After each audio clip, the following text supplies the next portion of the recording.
എന്നെ കണ്ടപ്പം തന്നെ ചില ആളുകൾക്ക് മനസ്സിലായി കാണും. ഞാനാണ് ചേനത്തണ്ടം, വട്ടക്കൂറ, കണ്ണാടി വരയൻ, അണലി എന്നൊക്കെ അറിയപ്പെടുന്ന ഇന്ത്യയിലെ ഒരു വിഷപ്പാമ്പ്. ഇത്രയും വിഷപ്പാമ്പുകൾ ഉണ്ടായിട്ടും ഞാൻ എന്തിനാടാ അപ്പം പ്രത്യേകിച്ച് നിങ്ങളുടെ മുന്നിൽ വന്ന് പറയുന്നത് എന്ന് നിങ്ങൾ ചിന്തിക്കുന്നുണ്ടാകും. അതിന് 2-3 കാര്യങ്ങളുണ്ട്. ഒന്നാമത്തേത്, ഇന്ത്യയിലെ ഏറ്റവും കൂടുതൽ ആളുകൾ കടിയേറ്റ് മരിക്കുന്നത് ഞാൻ കടിച്ചിട്ടാണ്. കൂടാതെ ഇന്ത്യയിലെ ഏറ്റവും അപകടകരമായിട്ടുള്ള 4 പാമ്പുകളിൽ ഒരാളാണ് ഞാൻ.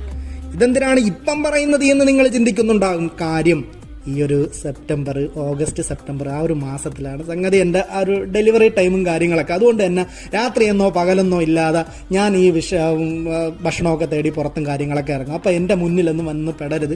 അതുകൊണ്ട് നിങ്ങളുടെ സുരക്ഷയ്ക്ക് വേണ്ടിയാണ് പറയുന്നത്. ഇക്കാര്യങ്ങളൊക്കെ ശ്രദ്ധിച്ച് മനസ്സിലാക്കി കേട്ടോളണം.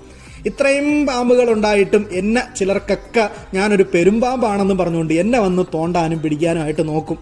അവന്മാർക്കൊക്കെ നല്ല 8ന്റെ പണി ഞാൻ കൊടുത്തിട്ടുണ്ട്. അവന്മാരൊക്കെ പല ആൾക്കാരും ഇന്ന് പടമായിട്ട് ഭിത്തിയിൽ ഒട്ടിയിരിക്കുന്നു എന്നുള്ള കാര്യം നിങ്ങൾ ആരും മറന്നുകൊണ്ട്.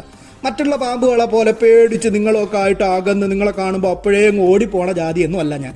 ഞാനും എൻ്റെ പിള്ളേരെന്ന് പറയുന്നത് ഡബിൾ സ്ട്രോങ് ആണ്, നല്ല ധൈര്യശാലികളാണ്. എന്നെ തോണ്ടണം പിടിക്കണം അങ്ങനെ ഒന്നുമില്ല. നമുക്ക് തോന്നിയ അപ്പോഴേ കയറി കടിക്കും.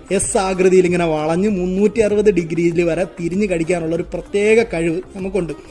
പിന്നെ നമ്മളെ പ്രസവിക്കുന്ന പാമ്പാണെന്ന് ചില ആൾക്കാർ പറയാറുണ്ട്. എങ്കിലും മുട്ട ഞാൻ സംഗതി അതരത്തിൽ സൂക്ഷിച്ച് വെച്ച് മുട്ട വിരിഞ്ഞ് അതിൻ്റെ കുഞ്ഞുങ്ങളാണ് പുറത്തു വരുന്നത്.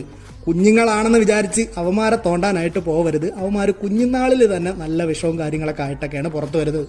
ഒറ്റക്കടിയിൽ 40 മില്ലിഗ്രാം മുതൽ 70 മില്ലിഗ്രാം വരെ ഒറ്റ കുത്തിൽ നിങ്ങളുടെ ശരീരത്തിലോട്ട് കുത്തി വയ്ക്കാനായിട്ട് എനിക്ക് പറ്റും. ഏറ്റവും നീളം കൂടിയ വിഷപ്പല്ലുള്ളത് സംഗതി എനിക്കാണ് കേട്ടാ. പിന്നെ എന്നെ തിരിച്ചറിയാനുള്ളൊരു കാര്യം ഞാൻ പറഞ്ഞു തരാം, ശ്രദ്ധിക്കാൻ വേണ്ടി പറയുന്നതാണ്. ഒറ്റ പാറ്റേണിൽ തന്നെ വൃത്താകൃതിയിലുള്ള വളയങ്ങളും ത്രികോണ ആകൃതിയിലുള്ള തലയും നല്ല തടിച്ച ശരീരവും വലിയ കണ്ണും അതോടൊപ്പം തന്നെ നീണ്ട ചെറിയ വാലും, ഇതൊക്കെയാണ് എൻ്റെ മെയിൻ അടയാളങ്ങൾ.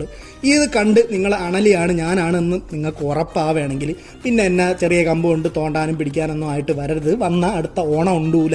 അതുകൊണ്ട് പെട്ടെന്ന് തന്നെ അടുത്ത നല്ല സുരക്ഷിതമായിട്ടുള്ള പാമ്പ് പിടുത്തക്കാരെ അറിയിച്ച് പിടിക്കാനായിട്ട് നോക്കണം. പിന്നെ എൻ്റെ കടിയേറ്റ രക്ഷപ്പെടാനായിട്ടുള്ളൊരു കാര്യവും ഞാൻ പറഞ്ഞുതരാം. കടിയേറ്റ എത്രയും പെട്ടെന്ന് തന്നെ ഹോസ്പിറ്റലിൽ എത്തണം. കാരണം ഡയാലിസിസും മറ്റെന്തൊക്കെയോ ചെയ്യണം. അതുകൊണ്ട് നിങ്ങൾ എത്രയും പെട്ടെന്ന് ഹോസ്പിറ്റലിൽ എത്തണം. ഒരിക്കലും പേടിക്കരുത്. കാരണം എൻ്റെ വിഷം നേരെ ചെന്ന് കയറുന്നത് രക്തചംക്രമണ വ്യവസ്ഥയിലാണ്. അതുകൊണ്ട് തന്നെ പേടിച്ചാൽ രക്തോട്ടം വർദ്ധിക്കും, പെട്ടെന്ന് തന്നെ മരണം ഉണ്ടാവും. അതുകൊണ്ട് തന്നെ ഈ വീടിൻ്റെ പരിസരങ്ങളും മറ്റുമൊക്കെ സൂക്ഷിച്ച് വൃത്തിയാക്കിയൊക്കെ ഇടണം. അതോടൊപ്പം തന്നെ ഈ ഓട്, കല്ല്, ഉണങ്ങിയ ഇലകൾ ഇതൊക്കെ കൂടുന്ന സ്ഥലങ്ങളിൽ ഞാനും എൻ്റെ പിള്ളേരും ഒരുപാട് കൂടുതലായിട്ട് വരും. അപ്പോൾ ഇക്കാര്യങ്ങളൊക്കെ നിങ്ങൾ സൂക്ഷിച്ചാൽ നിങ്ങൾക്ക് നല്ലത്. അപ്പം അഡ്വാൻസ് ഒരു ഓണാശംസകളും കൂടെ പറയാണ്. പ്രത്യേകിച്ച് ആദ്യമേ പറഞ്ഞ കാര്യം നിങ്ങൾ മറന്നു പോകണ്ട. August September